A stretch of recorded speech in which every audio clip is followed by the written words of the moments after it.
Hi, and welcome to the preview of Bloodgrounds, a fantasy roguelike gladiator game that combines tactical turn-based combat with strategic management. My name is Blaž, I'm the lead artist and co-game designer of Bloodgrounds, and I will be guiding you through this preview. In Bloodgrounds, you step into the role of a patron, a former gladiator who was cast into the arena as a child. But with your freedom soon to be earned, you will take on a new role, that of a gladiator manager. You will recruit, train and lead your own team of gladiators to glory, and hopefully enact your revenge on the Emperor. But let's skip ahead a little and get straight into action.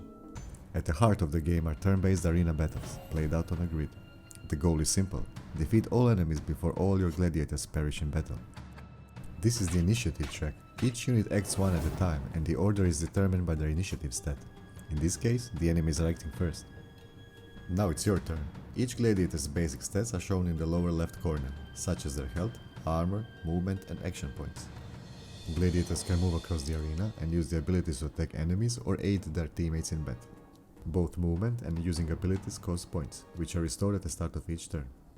Each battle you will receive a random quest from the audience, and fulfilling their desires will earn you rewards. Also, each arena comes with a special modifier.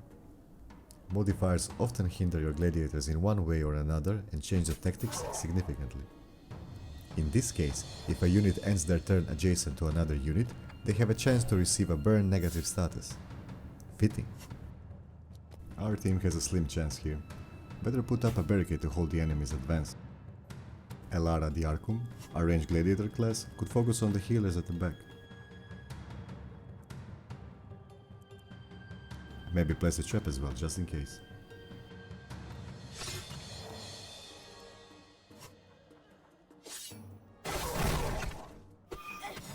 Ouch, we didn't pay attention to our positioning. The enemy destroyed an explosive object, triggering a devastating chain reaction. We were outplayed.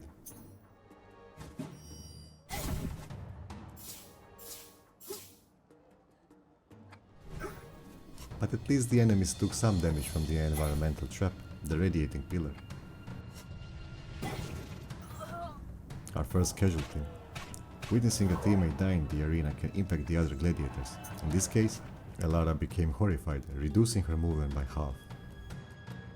Not much we can do but boldly rush forward. When the enemies are grouped like this, it's the perfect time to use Scriptum Laceratio, a magical scroll that inflicts bleed on all enemies within range. Time to return the favor, with a bang.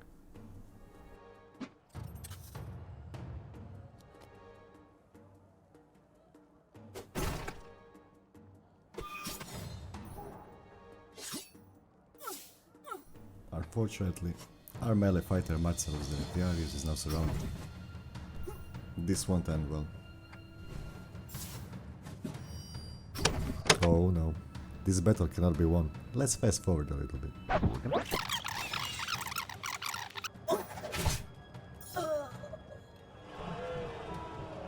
Once a gladiator dies, they're gone forever. That's why the preparation is the key in Bloodgrounds. Let's return to the city and try again. Welcome home. We have inherited an estate in the coastal town of Maravento, and this town serves as our base of operations. Each building serves a different function. In the beginning, you only have few available, but with time and hard-earned gold, your town will look magnificent, just like this one. We can customize our state banner. This is the coat of arms that will also represent our gladiator team. If you wish, you may randomize all the parts of the banner, including the name, or if you're feeling inspired, you can customize each part individually. In the estate, we are greeted by a friendly housemaster. Here, you can preview and complete main quests, which serve as your guide throughout the game. You can also view the player stats, check the game compendium, and read through the journal. If you wish to construct new buildings, visit the town hall. Here, we can preview all the buildings we already own, along with the bonuses and features they provide. We can also upgrade existing buildings, if we meet the requirements. Let's upgrade the memorial, so we can properly honor all who gave their lives for our cause. We suffered a great loss last round, but we can visit our fallen gladiators here in the graveyard. Tradition dictates that warriors are buried with their equipment. However, you may hire certain shady individuals to retrieve that gear for a price. We can memorialize Elara, and since she was level 3 when she died, this will grant all our living gladiators a 3% health boost. But let's not dwell on the past. Inn is the place where you can recruit new gladiators into your roster. The offer refreshes anytime you return to the city, but you can also reroll it for a price. Gladiators come in 9 different classes, divided into 3 types: physical, magical, and ranged. Each class has its own distinct flavor and playstyle. Gladiators also possess different character traits: body, mind, and spirit. While body and mind traits provide passive stat changes, spirit traits are triggerable effects that can occur during battle. Each class comes with a set of abilities unique to that class. The first 2 abilities are learned at random, and the rest can be unlocked in any order as the gladiator levels up. Having backup fighters at your disposal is always a good idea. Let's recruit a new one. At the academy, you can learn and upgrade your gladiator's class abilities. Once a gladiator reaches a certain level threshold, they can learn new abilities to use in battle.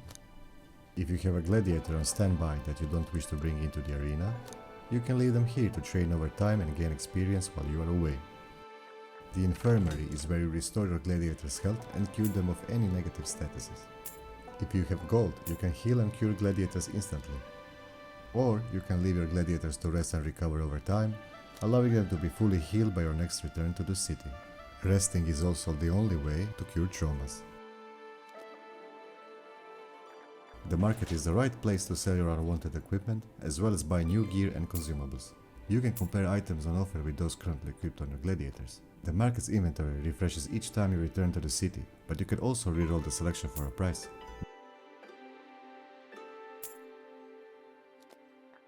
The quarters is your main gladiator management screen. Here, you can view all the gladiators in your service, along with their stats, abilities, and currently equipped items. Some stats can be raised by leveling up, while others can be improved through equipment. Let's level up Septimus. At each new level you can choose between 3 stat increases, but you may reroll the options for a price. By the way, all gladiators come with randomized appearances, and their portraits reflect how they look inside the arena. But you can customize their appearance at any time while you're in the city, including their name. You can make each gladiator truly unique and personalized, though that might make it even harder to watch them fall in the arena. Now, it would be smart to equip a few items. Equipping gear also increases gladiator stats, making them more effective in combat. Equipping different weapon types will grant them different basic weapon abilities. This is also where you choose which consumable items to bring into battle, such as potions, traps, or scrolls. And most importantly, this is where you decide which gladiators to take into the next challenge. Let's turn on the tactics option. This will allow us to change our gladiators' starting positions before each battle. There are also other options that may aid you in the arena. For example, in the Dark Alley, you can hire services from the criminal underworld to sabotage your enemies before the battle even begins. In the Tactical Vault, you can buy war machines that aid you in battle by automatically using their abilities, but they have limited durability. Can go wrong with a cannon. Maybe mingle in the forum a bit? The forum is where you can accept quests from the people of Marevento, and completing those tasks will earn you rewards. I think we are ready. The map serves as an overview of the game world. Here, you can see all the distinct regions of the Empire and their arenas. Let's try something different this time. The lush jungles of Inardia will be a nice change from the burning ruins of Sacra Terra. Each arena offers multiple challenge runs of varying difficulties, and you must complete the easier ones before unlocking harder challenges. Each run consists of multiple battle and rest nodes, and some battle nodes even feature randomized arena modifiers to make fights even more challenging. And we are off, the audience thirsts for blood. This time we start in tactics mode, allowing us to adjust our gladiator starting positions anywhere within the first 2 rows. It's probably wise to move them out of the trap's line of fire. Then, since we prepared sabotages before the battle, we may trigger them. We'll go with Insidia and lay a few traps in front of the enemies. The tactical machine is on turn. Our cannon will fire at random enemy target every few turns. It will help us greatly, but we must be cautious not to stand next to enemies and take damage from the explosion. Now, since Justus was placed in the middle, we can do a fun earthquake combo and pull the enemies into traps. Nice! All enemies were damaged when their ally stepped on the backfire trap. We should probably retreat and heal up. Remember, you must win multiple fights in a row to win a challenge. We also managed to complete the audience quest by using 2 potions. At the end of the battle, we will receive a random item as a reward. Perfect timing. The audience threw a pickup into the arena. Favor of Protection will grant us invincibility for a turn, allowing us to advance forward without worry. But before that, we will help our teammates by summoning a banner, which will increase their armor each turn. Latra is an Agilis, a nimble acrobatic class that can move around the battlefield with ease.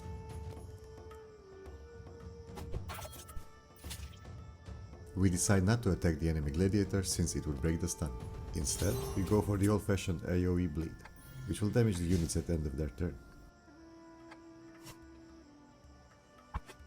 We just got poisoned, and while it doesn't seem like much now, the effect could be fatal over time. Luckily, we brought our support, Octavia. With her binding devotion, she is able to sacrifice a portion of her health to remove a negative status from an ally anywhere on the grid.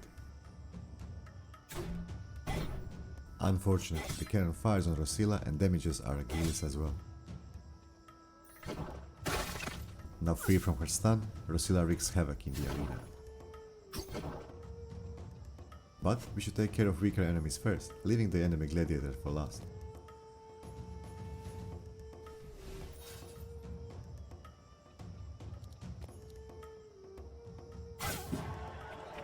We also inflicted our own gladiator with burn, hoping it would spread on the enemies.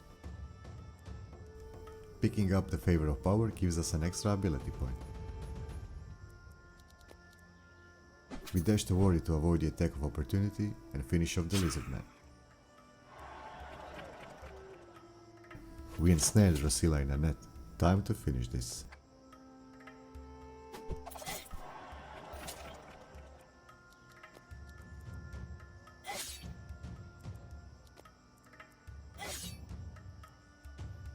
Keeping the enemy gladiator alive until last gives us the chance to decide their fate. Should we show mercy and recruit Rosilla into our roster, or should we execute her on the spot, pleasing the audience and earning extra gold? The choice is yours. Thank you for joining me for this preview of Bloodgrounds. You are now ready to lead your own team of gladiators to victory, or death. See you in the arena.